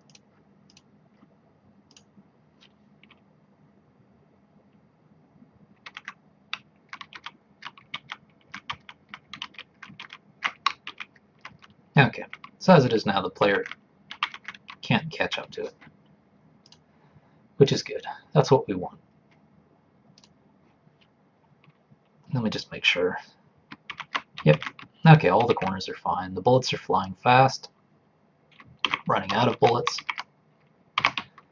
It's kind of looking like the game I want it to be.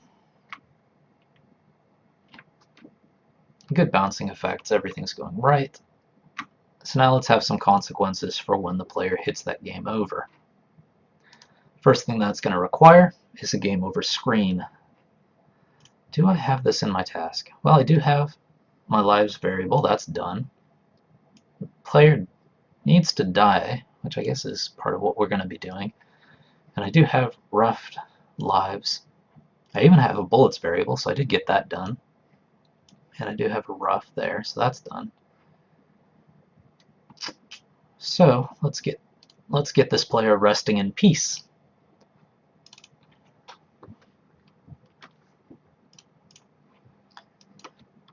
Because I want a game over screen, I'm going to need a 640 by 480.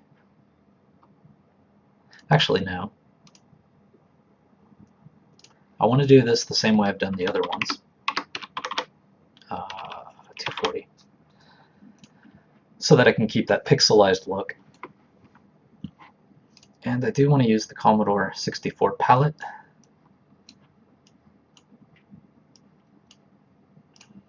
Is that in here?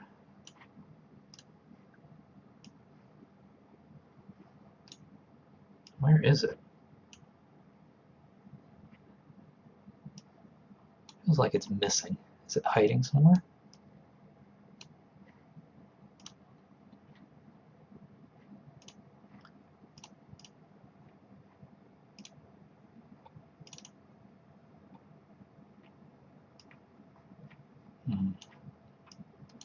Not sure where it's gone off to.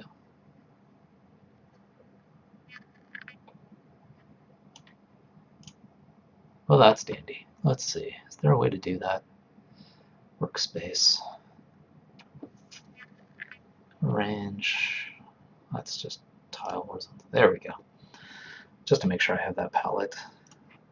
And for a game over screen, let's see. Let's go with the sandy color.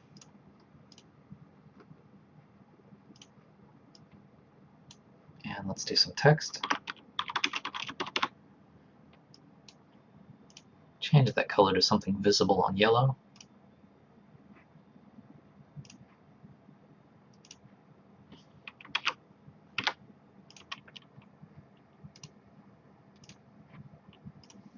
Since I can't seem to find that again, let's get rid of that and try this again.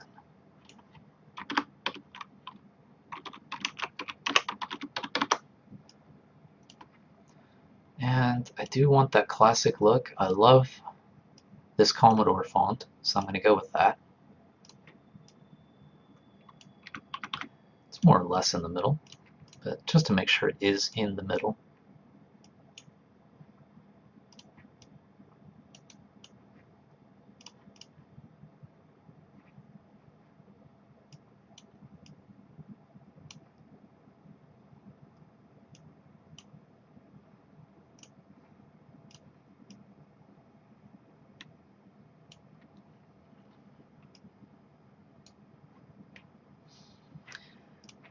That's a little too big. It's kind of depressing to see that much of a game over. Let's be a little nicer.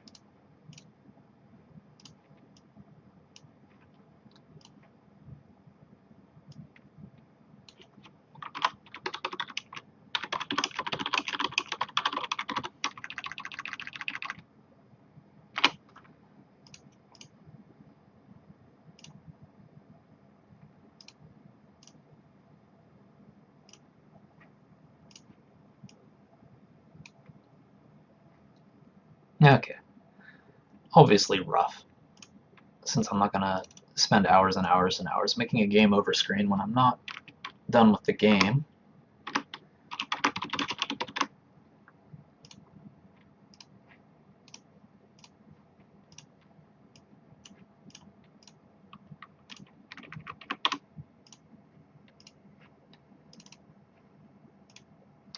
Alright, I've got my game over screen. Let's bring that in. That's not a sprite, it's actually a background. So create, and I should actually label these backgrounds something different because I may use them as objects or rooms or something else. So let's just call this BG game over. Load the background and jump over to that game over screen right there. Okay. And actually, while I'm here, I'm going to change this one to BG Town. And it still remembers it, which is awesome, apparently. Yep, it automatically updates it, which is great. So I want to create a game over room, which is going to use that game over background. Unfortunately, as it is now, the game over background is exactly 320 by 240, which means 4 of them fit into a 640 by 480 screen. Need to fix that first. So edit, and just do what we did before, which was stretch, just 200%. Kind It blurs it out a little bit, so I may not want to use GameMaker's stretching in the future. But it's fine for now.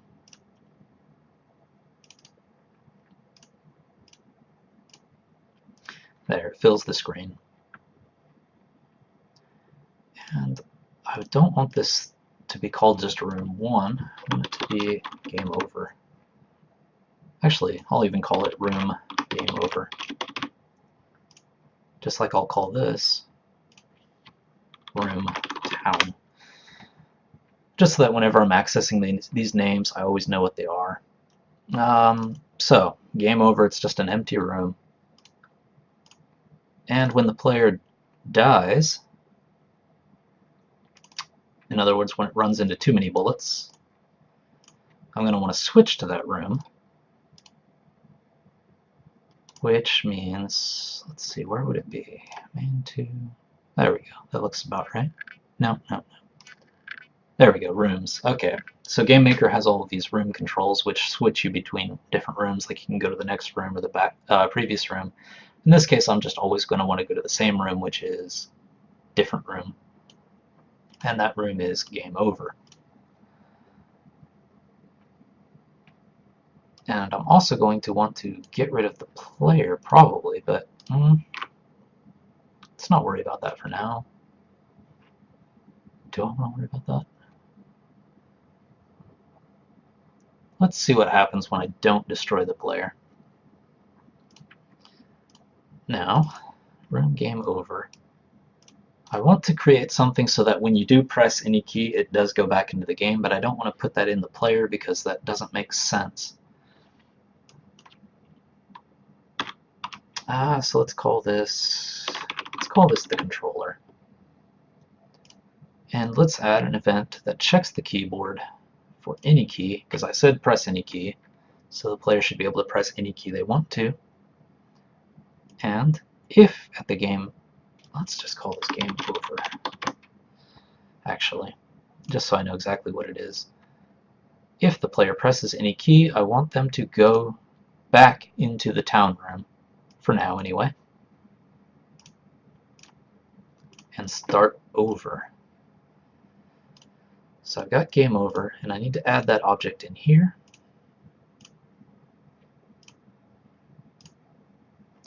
Alright, let's see.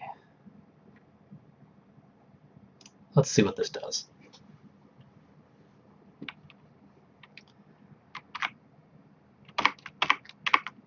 Apparently I'm still able to shoot myself, which is not very good. No, I guess I was fine, because I haven't lost any lives yet. Get hit once, twice, and 3 times, game over. Perfect. And hopefully if I hit any key, it'll take me back into the game. Everything's reset. I think that's a pretty good stopping point. Let's see, what did we do today? We actually got quite a bit done. First thing we did was doubled the size of the game screen. Before it was 320 by 200, which is the look I was going for, and I wanted to go that way, and I still want to go that way. But for you guys out there, it's really hard to see on a modern monitor 320 by 200. It's just too small. You know, it's not very interesting to watch the stream when all you see is me playing something and you have to squint to see what it is. So I did double it to 640 by 480, you know, really old school resolution. It's still small, but I did keep the pixelated look while doing that, and I adjusted all the speeds to compensate for that, as well as to make the game use some global variables to check the resolution and adjust the game accordingly, so that in the future, if I want to make it, say, for example, 1280 by 960 or something else, you know, all I have to do is go in and change a few things, and I can do that. So it's good groundwork to lay anyway. The next thing was I created town level collision, so that the player actually doesn't go over this stuff and bullets actually bounce off the walls. Also fixed the bullet bounce response, so the bullet does, you know, bounce around like a pinball machine. I'll probably get game over if I'm sitting here long enough. I also did the player collision, so that the player does bounce up against things, so they're not just going over barrels and whatnot. I also fixed that direction tracking that I had problems with last week. Uh, like last week, no matter what I did in GameMaker's GUI, when I pushed down and to the right, it wouldn't remember that direction, so it would just fire down. Now it's actually firing it at the corners, which is proper. So that's done. I've also got a number of lives. I've set it for 3. Up there in the corner you can see there's 3 Tengu heads. If I get hit, one of them goes away. So I do have my lives icon, which is the HUD lives sprite rough. I've also got the number of bullets. The player can only fire a maximum of 6 bullets, and let them fly where they may. When the actual game comes along, I'm actually going to have it where if you shoot an enemy and they die, you can run over and pick up a bullet from their body. The reason I want to do that is because I could, if I didn't do it that way, if I had it where the bullets either regenerated or the player can catch their own bullets, then the player is probably going to find excellent places to hide, like behind this barrel where no bullet's ever going to hit them. And that's not very fun, not very interesting anyway. So if a bullet hits an enemy, down in the corner, they're going to have to run over and grab that bullet, which exposes them to risk. It's one of those consequences things I talked about earlier. So I do want to set that up eventually. So, the player only gets 6 bullets until they start running around and grabbing them. And the last thing I did was, obviously, if the player gets hit by a bullet, they die. And I even got to the point where if they die 3 times, you at least go to a game over screen, and then you can go back into the game. So that's episode 4. Let's drag all those here.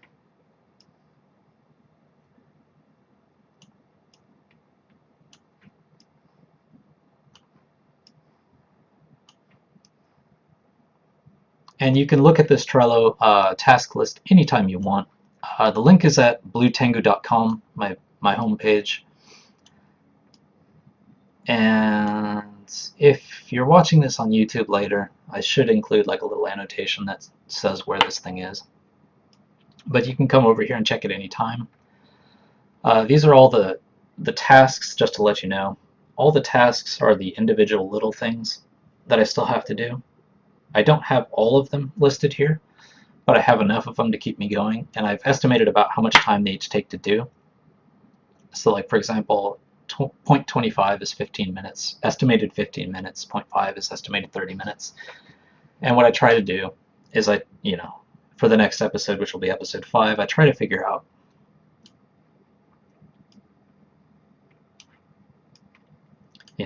about an hour and a half worth of things to do. So let's go ahead and do that now.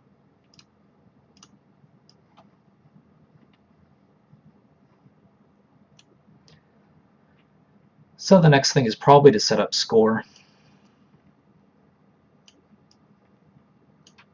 And I also actually want to add a new task, which is bullet action speed up.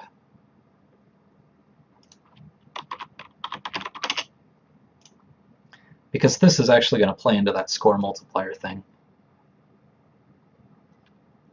Let's go ahead and bring this over now. So as you can see, I have 2 hours worth of tasks, so I'm going to drop this. Actually, these tasks, because I already did these tasks, when I first estimated, I wasn't sure how long it would take to create HUD elements or GUI elements in GameMaker, but it actually is really quick. So I can update these estimates to be just 15 minutes. Doesn't take any time at all, really. Doesn't even really take 15 minutes if I'm not explaining anything, but alright, so the first thing I need to do is get that bullet speeding up. The pinball action is going to work so that the bullet, every time it hits something, it speeds up a little bit, and as it hits things, the score goes up.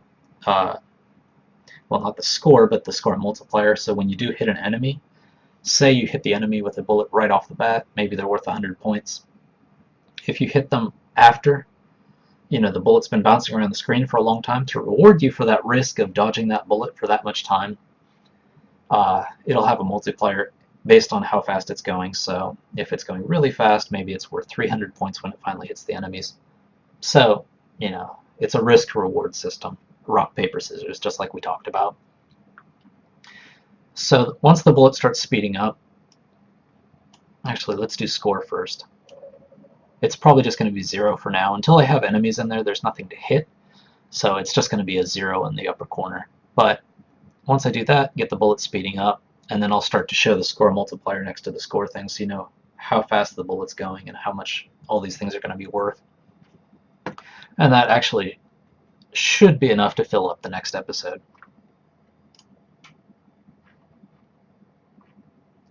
Save that. And jump off my desktop here for a bit. So, thank you for watching the show. We've been at this for about 2 hours, as we do every week. If you want to catch us next week, we're here at the same time, which is 8 a.m. Saturday mornings in Japan, which probably none of you are going to care about.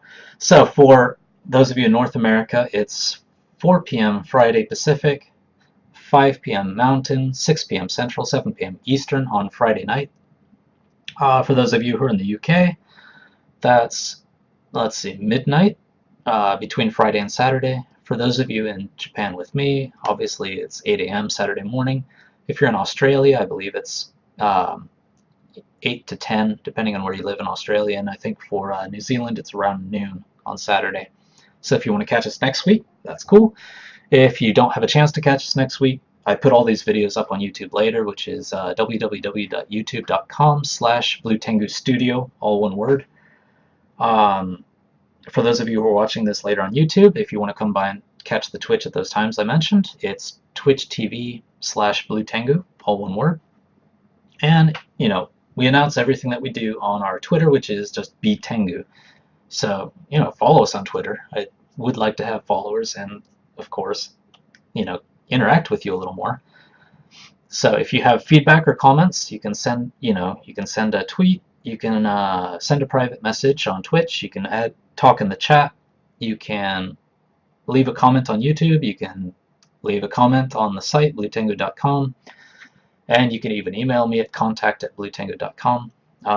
Love questions, love suggestions. I think I've mostly gotten over my bad habits. Well, at least the ones I know about, so please let me know about other bad habits. I didn't get through my water, so my voice is starting to give out, so that's one bad habit I will have to work on. Thank you for watching. I hope this has been interesting for you, and I'm glad at least this week we actually got things working properly. Last week was a lot of debugging. This week, surprisingly, went pretty smoothly. Hopefully next week goes smoothly too, although I love debugging because that's the chance to learn. So, thank you for watching. Hope you watch again next week and keep track of us. This is Eric, and this has been Blue Tengu. Have a good day. Goodbye.